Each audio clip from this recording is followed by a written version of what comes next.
The practice of dharma goes against our habits.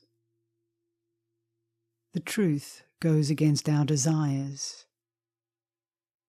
So there is difficulty in the practice. Some things which we understand as wrong may be right, while the things we take to be right may be wrong. Why is this? Because our minds are in darkness. We don't clearly see the truth.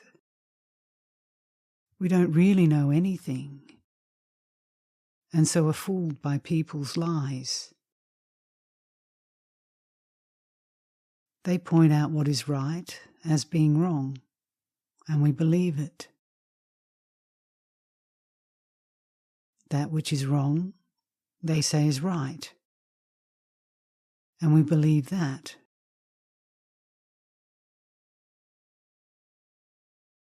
This is because we are not yet our own masters. Our moods lie to us constantly. We shouldn't take this mind and its opinions as our guide, because it doesn't know the truth. Some people don't want to listen to others at all, but this is not the way of a person of wisdom. A wise person listens to everything. One who listens to dharma must listen just the same, whether they like it or not, and not blindly believe or disbelieve. They must stay at the halfway mark, the middle point, and not be heedless. One just listens and then contemplates, giving rise to the right results accordingly.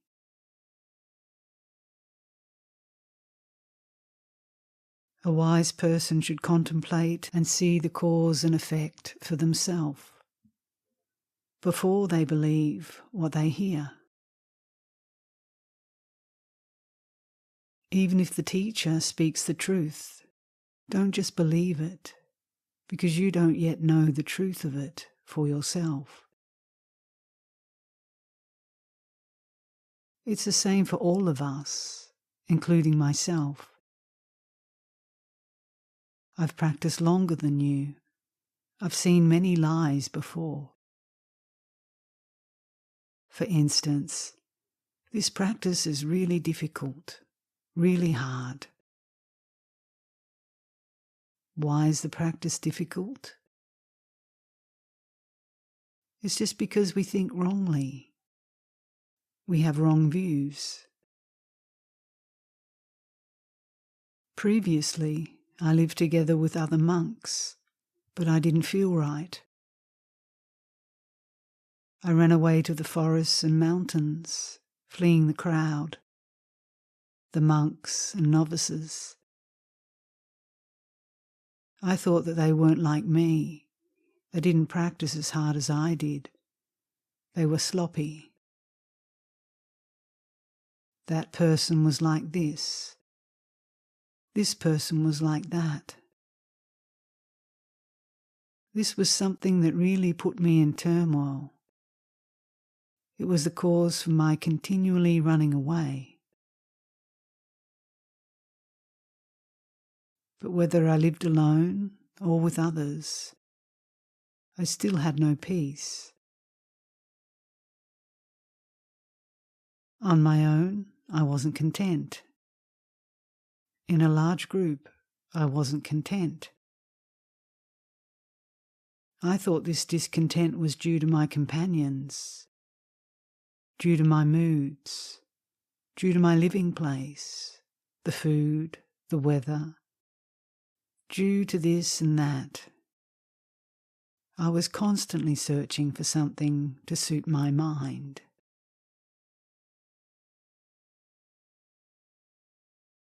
As a Dhutanga monk, an ascetic, I went travelling, but things still weren't right. So I contemplated. What can I do to make things right? What can I do? Living with a lot of people, I was dissatisfied. With few people, I was dissatisfied. For what reason? I just couldn't see it. Why was I dissatisfied? Because I had wrong view. Just that. Because I still clung to the wrong dharma. Wherever I went, I was discontent, thinking, here is no good, there is no good, on and on like that. I blamed others. I blamed the weather, heat and cold. I blamed everything. Just like a mad dog, it bites whatever it meets because it's mad. When the mind is like this, our practice is never settled. Today we feel good, tomorrow no good. It's like that all the time. We don't attain contentment or peace. The Buddha once saw a jackal, a wild dog, run out of the forest where he was staying. It stood still for a while, then it ran into the underbrush and then out again. Then it ran into a tree hollow, then out again. Then it went into a cave, only to run out again. 1 minute it stood, the next it ran. Then it lay down, then it jumped up. That jackal had mange. When it stood, the mange would eat into its skin, so it would run. Running, it was still uncomfortable, so it would stop. Standing was still uncomfortable, so it would lie down. Then it would jump up again, running into the underbrush, never staying still. The Buddha said, "Monks, did you see that jackal this afternoon? Standing, it suffered. Running, it suffered. Sitting, it suffered. Lying down, it suffered. In the underbrush, a tree hollow, or a cave, it suffered. It blamed standing for its discomfort. It blamed sitting, running, lying down. It blamed the tree, the underbrush, and the cave. In fact, the problem was with none of those things. That jackal had mange. The problem was with the mange.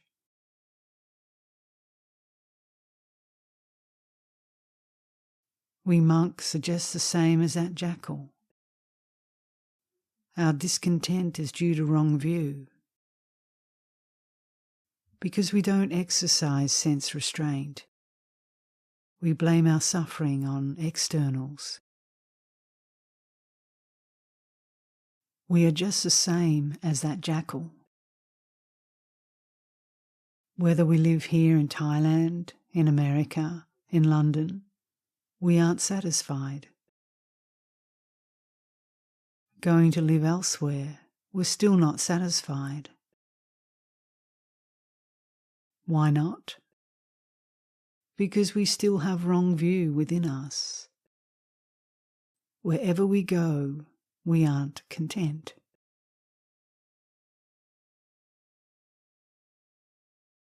But just like that dog, if the mange is cured, it is content wherever it goes. So it is for us.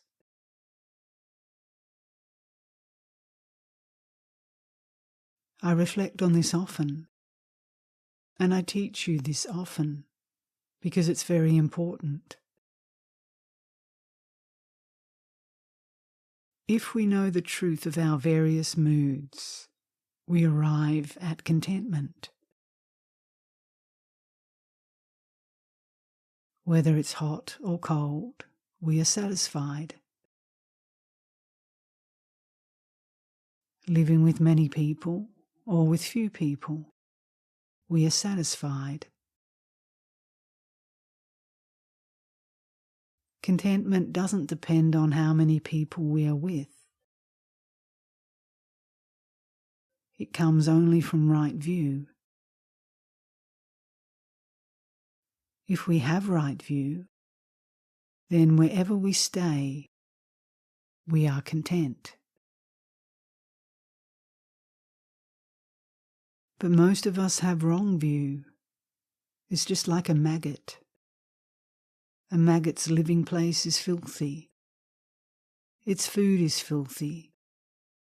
But they suit the maggot. It's the same when the teachers teach us to see rightly.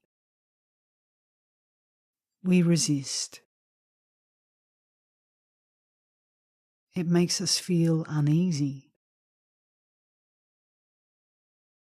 We run back to our lump of dung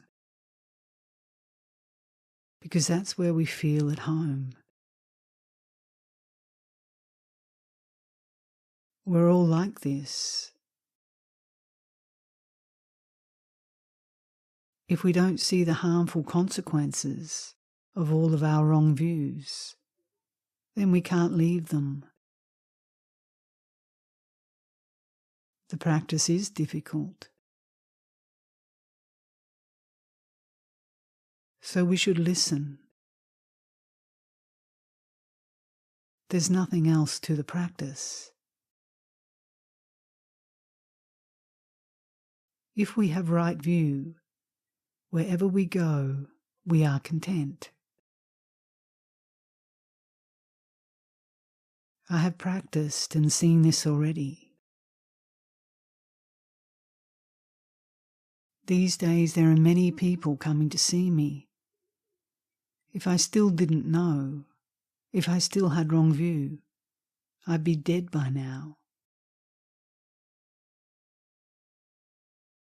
The right abiding place, the place of coolness, is just right view itself. We shouldn't look for anything else.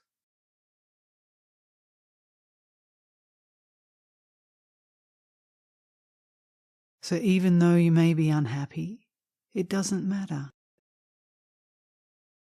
That unhappiness is uncertain.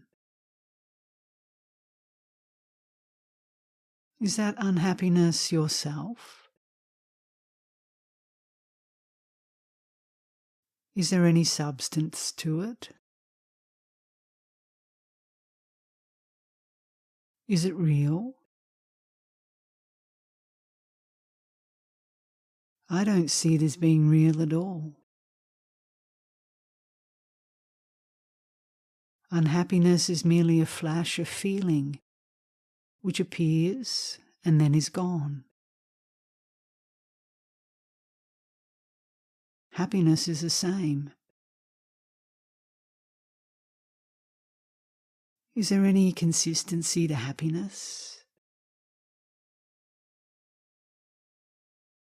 Is it truly an entity? Is simply a feeling that flashes suddenly and is gone. There, it's born and then it dies. Love just flashes up for a moment and then disappears. Where is the consistency in love or hate or resentment? In truth, there is no substantial entity there. They are merely impressions which flare up in the mind and then die. They deceive us constantly. We find no certainty anywhere.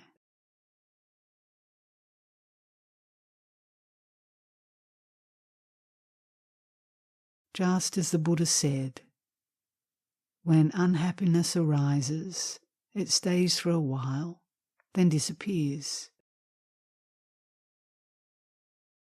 When unhappiness disappears, happiness arises and lingers for a while and then dies.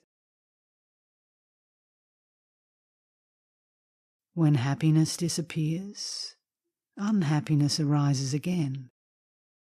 On and on, like this.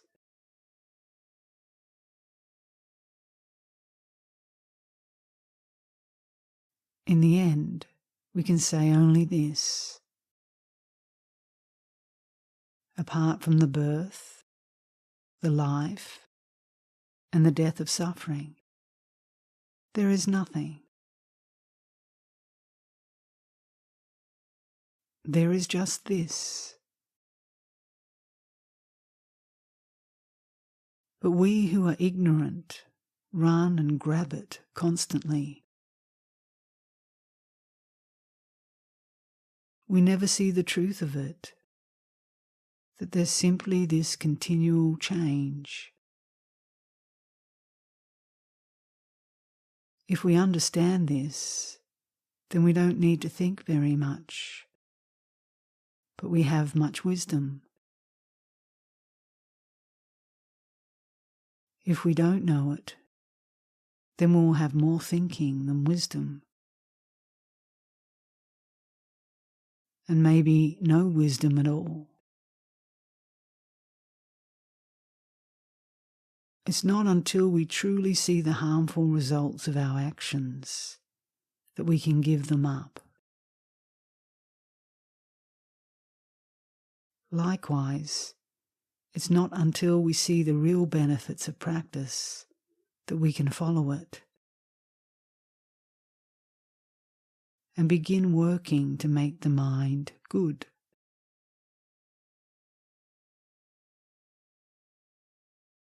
If we cart a log of wood and throw it into the river, and that log doesn't sink or rot, or run aground on either of the banks of the river, that log will definitely reach the sea. Our practice is comparable to this. If you practice according to the path laid down by the Buddha, following it straight, you will transcend two things. What two things? Just those two extremes that the Buddha said were not the path of a true meditator. Indulgence in pleasure and indulgence in pain. These are the two banks of the river. One of the banks of that river is hate. The other is love. Or you can say that one bank is happiness and the other unhappiness. The log is this mind.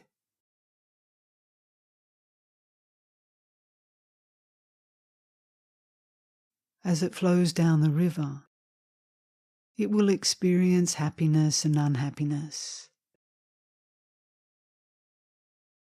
If the mind doesn't cling to that happiness or unhappiness, it will reach the ocean of Nibbana.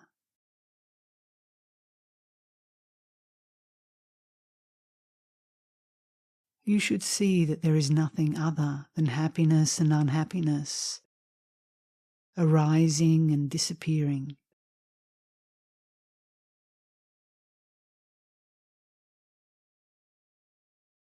If you don't run aground on these things, then you are on the path of a true meditator. This is the teaching of the Buddha. Happiness, unhappiness, love and hate are simply established in nature according to the constant law of nature.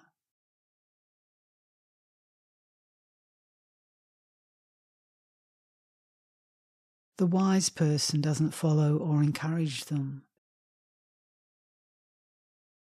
They don't cling to them.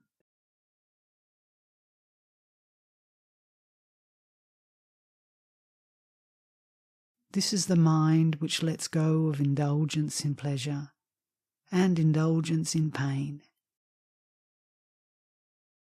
It is the right practice.